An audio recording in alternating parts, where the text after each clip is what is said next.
Eu terei como roteiro para a minha exposição o livro O que é o Espiritismo. Esse livro foi editado em 1859, o seu autor é Allan Kardec. Allan Kardec apresenta nesse livro os fundamentos da doutrina espírita de uma forma resumida, de tal forma que os iniciantes possam ter um contato com a obra de uma maneira sumária, porém sempre com o cuidado de apresentar os principais aspectos, as principais questões que são levantadas quando as pessoas procuram conhecer a doutrina espírita. Esse livro, O que é Espiritismo, como disse, editado em 1859, é organizado em 3 capítulos. O primeiro capítulo é aquele em que Kardec estabelece um diálogo hipotético. Ele construiu esse diálogo como realmente estivesse acontecendo, entretanto, é hipotético e apresentam 3 interlocutores nesse diálogo. Um deles receberá o nome de crítico, o outro interlocutor será conhecido como cético e o terceiro interlocutor, o sacerdote. No segundo capítulo, há a abordagem dos assuntos desenvolvidos no livro dos médiuns, portanto, o estudo da mediunidade. E o capítulo terceiro estuda as questões que são encontradas no livro dos Espíritos.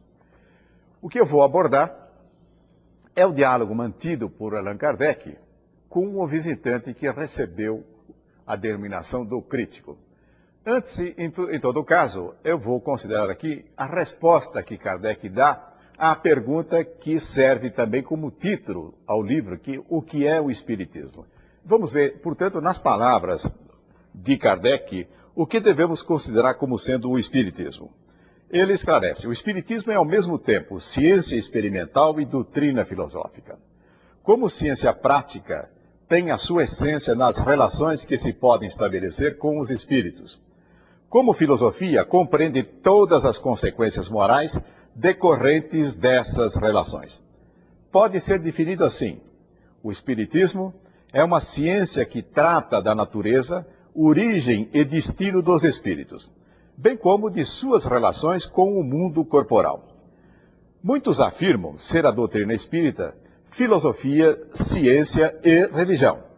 Sem medo de errar, podemos dizer que é uma proposta de vida e uma proposta de alta excelência.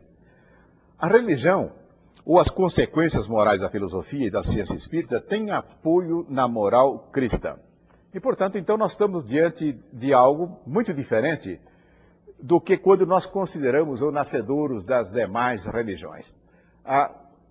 O Espiritismo, portanto, tem esse tríplice aspecto: ciência, filosofia, religião. E, consequentemente, isso nos dá uma base de conhecimento da realidade da vida de uma maneira muito mais aprofundada do que usualmente nós podemos ter à nossa disposição. E, como eu disse, eu vou abordar aqui, de início, o diálogo mantido por Kardec com o visitante que recebeu como denominação o crítico. E vamos ver, portanto, o que é que este crítico buscou neste encontro com Allan Kardec. A primeira questão que ele coloca para Allan Kardec é que ele supõe que a doutrina espírita talvez seja uma ilusão, talvez possa até ser uma alucinação. E, como consequência, para que ele possa afirmar a sua convicção, ele solicita a possibilidade de assistir a algum tipo de experiência onde, pela constatação direta, ele vem afirmar a convicção a respeito da doutrina espírita.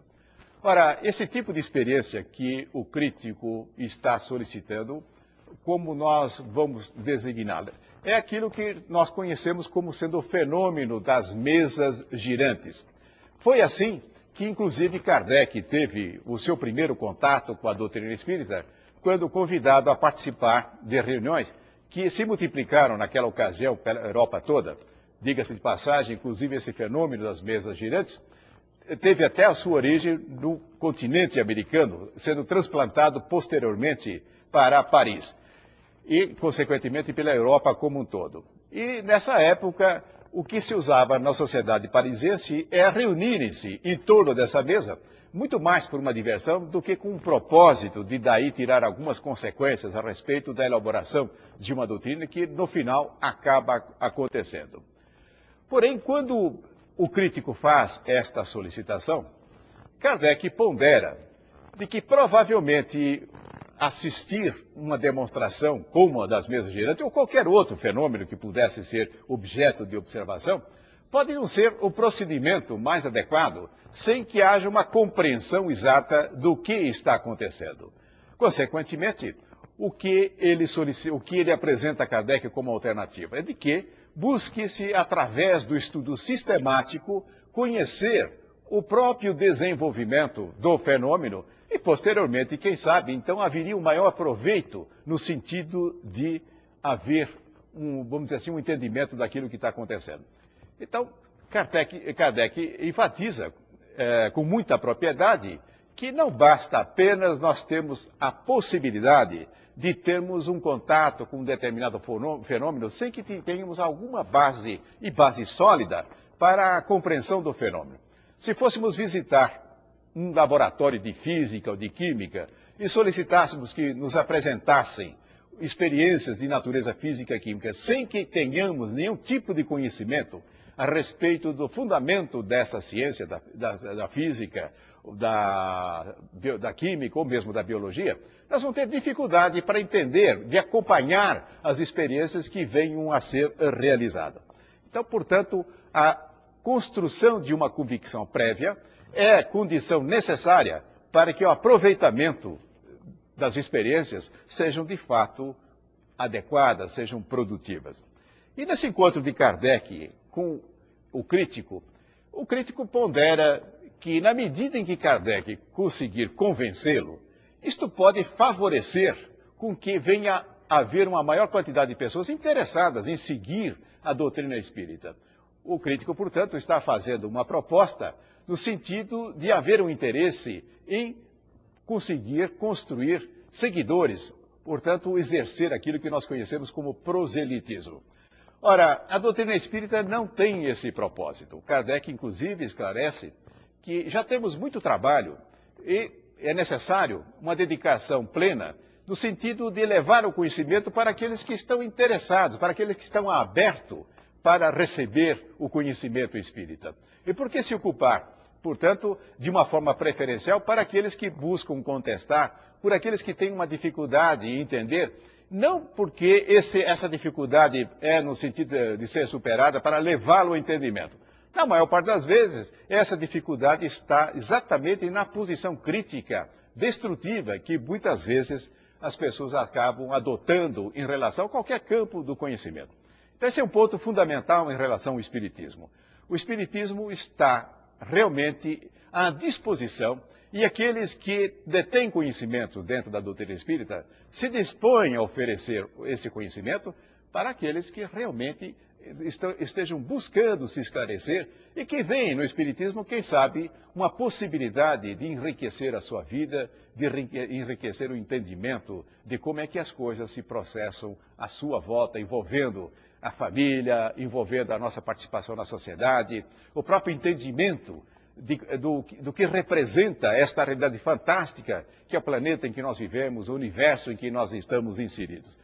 Consequentemente, fica muito claro de que o esforço da divulgação espírita deve ser orientado em favor daqueles que livremente buscam esse tipo de conhecimento. E não vamos sair às praças com os megafones ou forçar as pessoas a querer ouvir aquilo que nós tenhamos a dizer. Apresentemos a doutrina espírita como algo realmente disponível e que ela será oferecida com muito bom agrado àqueles que buscarem espontaneamente. E um ponto pelo qual não há um interesse da doutrina espírita em fazer proselitismo é porque ele não se coloca também numa postura de uma doutrina salvacionista. Normalmente nós encontramos essa proposta em grande parte das religiões, em que se diz, fora da religião não há salvação. Ou você pertence a esta religião, ou terá dificuldade no sentido de se libertar, no sentido de se salvar. A doutrina espírita adota um outro caminho para abordar essa questão. Em primeiro lugar, nós reconhecemos que não há ninguém perdido. O que existe é a necessidade de esclarecimento do nosso conhecimento, é de galgarmos um nível de ignorância, entendido ignorância aqui como não conhecimento, para uma condição de termos uma consciência a respeito do que é o Espiritismo. E se nós adotássemos uma máxima, essa máxima seria diferente do que aquela que diz que fora da igreja não há salvação. Nós diríamos que fora da caridade não é salvação, como já teria sido anunciado há muito tempo atrás por Paulo de Tarso. Consequentemente, o Espiritismo, não atribuindo essa proposta salvacionista, não se vê obrigado a correr atrás daqueles que as pessoas possam entender estarem perdidos, desorientados na vida. Muitos entendem que o Espiritismo, quem sabe, seja uma coisa de ignorantes, ou ainda uma coisa de loucos, ou se não é uma coisa de loucos, que pelo menos produzam loucos. Se nós fizermos uma análise daqueles que compõem hoje o Espiritismo, que segue a doutrina espírita, e a respeito disso, inclusive, no Brasil, nós temos dados valiosos provenientes da pesquisa promovida pelo Censo, o último censo, a pesquisa do Instituto Brasileiro de Geografia e Estatística, que nos mostra fatos interessantes. E o que é que nos mostra? É que a doutrina espírita aloja-se de uma forma preferencial entre aqueles que ocupam uma faixa de intelectualização elevada. Portanto, nós vamos encontrar muitos que estudam a doutrina espírita entre aqueles que têm uma formação acadêmica. Não é, portanto, também uma proposta em que desconsidera a necessidade de aprendizado daqueles que, porventura, não tiveram a oportunidade de frequentar os bancos escolares das academias. Não, certamente a proposta do Espiritismo é uma mensagem disponível para todos. O que não podemos, de qualquer forma, aceitar, que seja algo que venha a ser rotulado como algo de interesse dos ignorantes, aqueles que, de uma forma rudimentar, de uma forma equivocada, estariam se ocupando disso. Longe disso. Nós percebemos muito claramente, e às vezes até ficamos preocupados, que pode haver até uma preocupação de intelectualização muito grande, que também não é o adequado. Nós precisamos apresentar os ensinamentos da doutrina espírita de uma forma clara, de uma forma que possa ser absorvida e entendida pelas pessoas. Agora, para fazermos isso, certamente nós vamos nos valer de recursos que estão muito longe daqueles que são utilizados pelos ignorantes. Muito bem. Agora vamos examinar uma outra questão. Como é que devemos encarar, dentro do Espiritismo, a questão das críticas? Certamente elas existiram muitas, hoje em dia já não tantas, mas porém continuam existindo. A crítica pode ter como origem razões diversas. A crítica pode ser relativa à opinião de um indivíduo. A crítica pode ser proveniente de alguém que entenda que as suas convicções possam estar sendo abaladas ou possam ser prejudicadas, na medida em que haja uma aceitação mais ampla da doutrina espírita. Entretanto, como espíritas, nós devemos ter uma postura totalmente tranquila em relação à crítica. E, normalmente, o que nós percebemos, na realidade, que a crítica acaba trabalhando muito mais em favor do espiritismo do que a destruição que os críticos, porventura, possam estar interessados em produzir. Isso faz nos lembrar aquela colocação usual, né? Ainda que falem mal, falem de mim.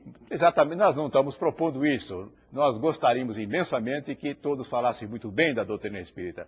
Porém, na medida em que existem aqueles que ainda sentem a necessidade de elaborar críticas e, quem sabe, também de estabelecer essa vinculação com a ignorância e com a loucura, paciência, nós vamos considerar isso.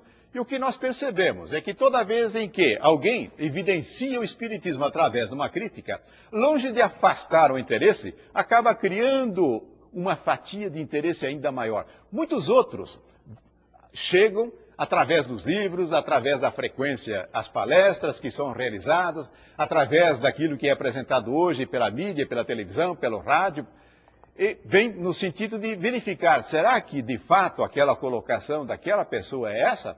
E o que as pessoas acabam descobrindo, que na realidade o espiritismo é uma proposta muito mais rica, muito mais fantástica do que os críticos pretendem fazer com seu empenho em denigri-la, em eventualmente apresentá-lo como uma obra do demônio, inclusive, né? É muito comum aparecer nas críticas essa afirmação. O que é muito estranho, que esse tal do demônio espírita é um demônio muito bonzinho, porque o tempo todo vem ensinar através, evidentemente, das comunicações mediúnicas.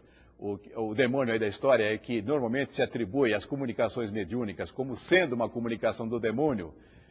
Mas é o que é muito estranho, esse demônio é muito bonzinho, ele normalmente ensina a fazer coisas boas.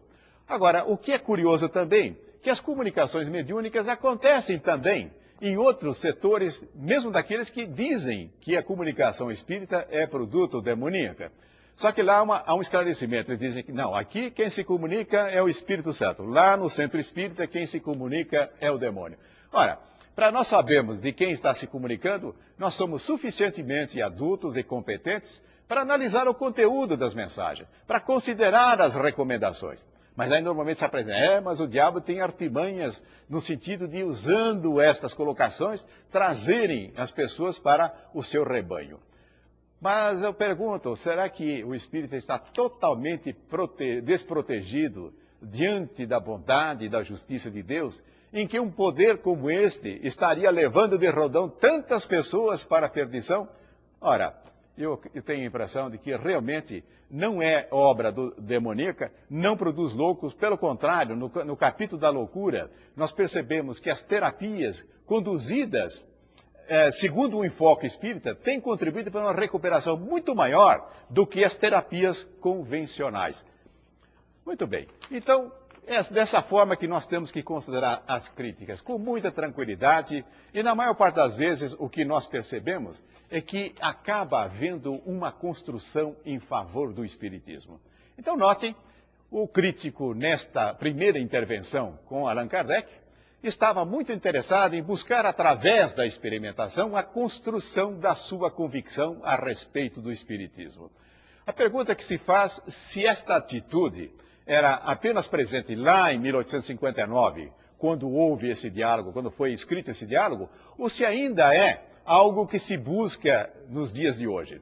Certamente ainda acontece com muita frequência aqueles que entendem que as suas convicções dependem do ver e não do compreender. E nós sabemos perfeitamente bem que as nossas convicções acabam surgindo da compreensão de como é que as coisas funcionam.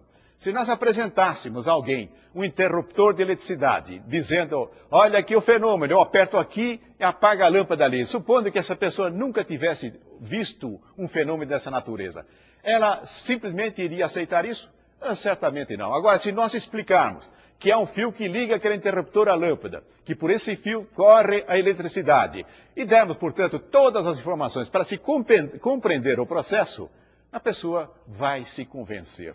Enquanto que a simples apresentação do fenômeno pode não ser necessária. E você aí? Está procurando o conhecimento da doutrina espírita pelo fenômeno ou pela compreensão? O convite é, desenvolva a convicção pela compreensão e certamente não lhe será negado também, no momento oportuno, que possa ter contato também com os fenômenos ditos espíritas, porém aí numa condição de extrema vantagem. Vai entender muito melhor do que se fosse apresentado exclusivamente diante dos fenômenos.